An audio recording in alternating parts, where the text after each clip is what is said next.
नमस्कार, आप देख रहे हैं जेजेएन न्यूज़ और मैं हूं आपके साथ राहिल। कमर्शियल वाहनों की फिटनेस को लेकर गुरुवार से रामनगर में 12 वाहनों की संयुक्त यूनियन ने अपने पूर्व घोषित कार्यक्रम के तहत चक्का जाम किया था, जिसके बाद यात्रियों को जहां एक और परेशानी उठानी पड़ी तो वहीं काफ़ी टूरिस्ट भी जिप्सी संचालन बंद होने के कारण निराश दिखाई दिए। आपको बता दें, वाहन स्वामियों की हड़ताल के बाद स्थानीय प्रशासन और परिवहन विभाग ने हड़कंप मच गया और आनंद खनन में आरटीओ गुरदेव सिंह रामनगर पहुंचे। इसके बाद एडीएम कार्यालय में एसडीएम प्रमोद कुमार, आरटीओ गुरदेव सिंह और एआरटीओ रामनगर सुरेंद्र सिंह काटाकोटी, ब्लॉक प्रमुख मंजू नेगी, ज्येष्ठ ब्लॉक प्रमुख संजय नेगी के साथ कमर्शियल वाहन स्वामियों की बैठक संपन्न हुई। आपको बता दें, बैठक में मौजूद अधिकारियों ने आज हुए चक्का जाम के बाद यात्रियों की परेशानी को ध्यान में रखते हुए उनसे अपना हड़ताल समाप्त करने की अपील की। तो वहीं आरटीओ गुरदेव सिंह ने बताया कि वाहन स्वामी की मांगों को लेकर लगातार उनके स्तर से पत्राचार किया जा रहा है। साथ ही उन्होंने कहा कि जब तक रामनगर में एटीएस केंद्र की स्थापना नहीं हो जाती तब तक वाहनों की फिटनेस का काम रामनगर और आरटीओ कार्यालय से कराई जाने को लेकर अधिकारियों से बात की जाएगी। तो वहीं उन्होंने बताया कि वाहन स्वामी द्वारा आरोप लगाया गया है कि हल्द्वानी में बनाए गए एटीएस केंद्र में फिटनेस के नाम पर न्यूनतम दरों से ज़्यादा शुल्क को वसूला जा रहा है, जिसकी जांच के बाद उन्होंने दोषी लोगों के खिलाफ कार्रवाई करने की बात कही है। इसके बाद काफ़ी देर हुई वार्ता के बाद वाहन स्वामी अपनी मांग पर खड़े रहे और उन्होंने साफ तौर पर कहा कि जब तक न्यूनतम दरों पर उनके वाहनों की फिटनेस रामनगर नहीं कराई जाती है तब तक उनकी हड़ताल जारी रहेगी। फिलहाल मौजूद वाहन स्वामियों ने अपनी हड़ताल को जारी रखने की बात करते हुए ये कहा कि यदि उनकी मांगें नहीं मानी गई तो 21 सितंबर को पूरे कुमाऊं में वाहनों का संचालन बंद किया जाएगा। रामनगर में कमर्शियल वाहनों ने आज से चक्का जाम का ऐलान कर दिया है। लगातार परिवहन विभाग पे भ्रष्टाचार के आरोप भी लगे एटीएस सेंटर में और फिटनेस को लेकर ये हंगामा हो रहा है। आप वार्ता की है, किस प्रकार का आश्वासन दिया गया? आज से जो परिवहन व्यवसायी हैं उन्होंने एटीएस के माध्यम से फिटनेस कराए जाने का विरोध किया है और ये मांग की है कि यहाँ पर रामनगर में एटीएस सेंटर की स्थापना होने तक वाहनों की फिटनेस जैसे पहले होती थी वैसे कराई जाए।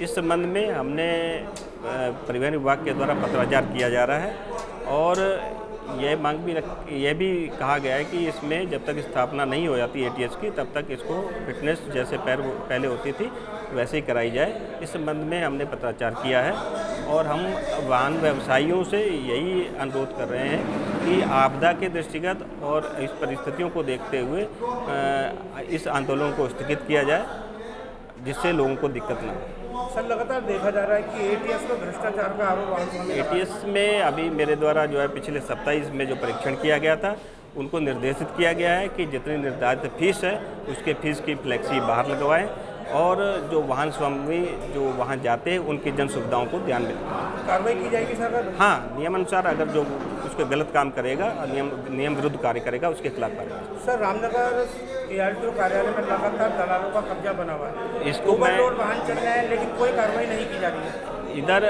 जो है विगत सप्ताह इसमें कार्रवाई की गई थी।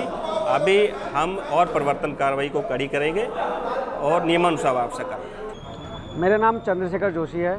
मैं रामनगर टैक्सी यूनियन से मीडिया प्रभारी हूँ और मैं आपको बताना चाहता हूँ आपके चैनल के माध्यम से जो अभी कुछ देर पहले हमारी एचएम कार्यालय में एचएम साहब से एआईटीओ आईटीओ सभी लोग बैठे थे, ब्लॉक प्रमुख महोदया भी बैठी थी, ज्येष्ठ प्रमुख भी बैठे थे। उनके सामने उन्होंने वार्ता रखी, वो वार्ता विफल हो चुकी है। उस वार्ता का विफल होने का कारण क्योंकि उन पर कोई ठोस मैप नहीं था, जिस कारण से हम अपनी हड़ताल पर बैठे थे कि हमें आईटीओ कार्यालय में ही अपनी पूर्व की भांति फिटनेस कार्यालय में सुचारू रूप से चलाने की मांग थी। वो मांग उन्होंने हमारी मानी नहीं है क्योंकि वो केंद्र सरकार से भी नहीं है, वो सीधे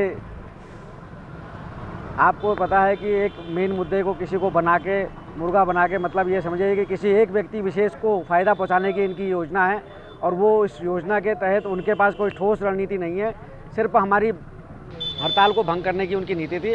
हमने उनसे साफ मना कर दिया कि हम आपकी बातों को नहीं मानते हुए अपनी हड़ताल पूर्ण रूप से सुचारू रखेंगे।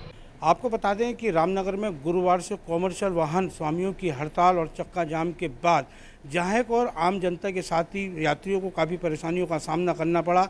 तो वहीं कॉमर्शियल वाहन स्वामियों की हड़ताल के बाद परिवहन विभाग के अधिकारियों में और स्थानीय प्रशासन में हड़कंप मच गया, जिसके बाद आनन फानन में परिवहन विभाग और स्थानीय प्रशासन की वाहन स्वामियों के साथ संयुक्त बैठक एसडीएम कार्यालय में हुई, जिसके बाद बताया जाता है कि बैठक बेनतीजा रही। तो वहीं इस बैठक में आरटीओ गुरुदेव सिंह, एआरटीओ रामनगर, सुरेंद्र सिंह कड़ाकोटी, एसडीएम प्रमोद कुमार के बीच जो है ट्रांसपोर्टर की बैठक हुई, जिसमें ट्रांसपोर्टर ने साफ तौर पर कहा कि जिस प्रकार से फिटनेस हल्द्वानी कराई जा रही है रामनगर के बदले, तो जहां एक और उन पर अतिरिक्त जो है जाने का जो रास्ता है वो काफ़ी 70 किलोमीटर की दूरी पड़ रही है। तो वहीं उन्होंने हल्द्वानी में एटीएस के नाम पे जो वाहनों की फिटनेस की जा रही है उस पर भी गंभीर आरोप लगाते हुए कहा कि 3 से 4 गुना फिटनेस के नाम पर उनसे वसूली की जा रही है और जेबों पर डाका डाला जा रहा है। उन्होंने कहा कि जो बैठक में वार्ता की गई तो वहीं जितने भी कॉमर्शियल वाहन स्वामी, तो उन्होंने साफ तौर पर कहा कि उनकी फिटनेस पूर्व की भांति रामनगर एआरटीओ कार्यालय से कराई जाए।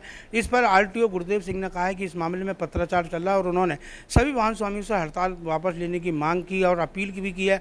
उन्होंने बताया कि वर्तमान में आपदा का जो है दौर चल रहा है, ऐसे में वाहन स्वामी विभाग का सहयोग करें, लेकिन वाहन स्वामी अपनी मांगों पर अड़े रहे और उन्होंने कई प्रकार के आरोप भी लगाए। लेकिन उसके बाद देखा जाए तो रामनगर के एसडीएम प्रमोद कुमार ने भी वाहन स्वामियों से हड़ताल समाप्त करने की बात कही। उन्होंने कहा क्योंकि आपदा का सीजन है और यात्रियों को भी काफ़ी परेशानी हो रही है, इस चीज़ को दृष्टिगत रखते हुए हड़ताल समाप्त कर दिया। लेकिन वाहन स्वामी अपनी मांगों पर अड़े रहे। तो वह आरटीओ गुरुदेव सिंह ने कहा है कि एटीएस सेंटर जब तक रामनगर में नहीं बनता, इसको लेकर वैकल्पिक व्यवस्था के तौर पर रामनगर में फिटनेस का कार्य किया जाए। इसको लेकर उन्होंने कहा कि उच्च स्तर पर पत्राचार जारी है और उन्होंने कहा है कि इस मामले में वो उच्च अधिकारियों से वार्ता भी करेंगे। फिलहाल वार्ता बेनतीजा रही है और सभी वाहन स्वामी बीच बैठक में से उठ के चले गए। उनको काफ़ी समझाने का प्रयास किया, लेकिन वाहन स्वामियों की भी अपनी एक समस्या गंभीर बनी हुई है। एक तो जो है 70 किलोमीटर की दूरी और दूसरा उन पर अतिरिक्त जो न्यूनतम दरों से ज़्यादा शुल्क लिया जा रहा है वो भी एक उन पर मार पड़ रही है। वहीं उन्होंने ये भी कहा है कि जैसे जिप्सी वाहन है या टेम्पो या ई रिक्शा, उनका परमिट भी नहीं है। ऐसे में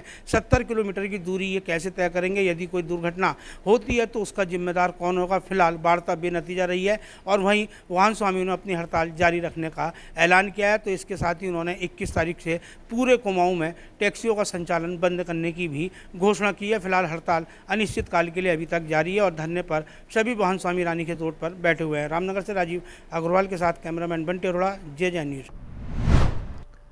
आज की इस खास रिपोर्ट में इतना ही। ऐसी और तमाम खबरों के लिए जुड़े रहिए जे न्यूज़ के साथ। धन्यवाद।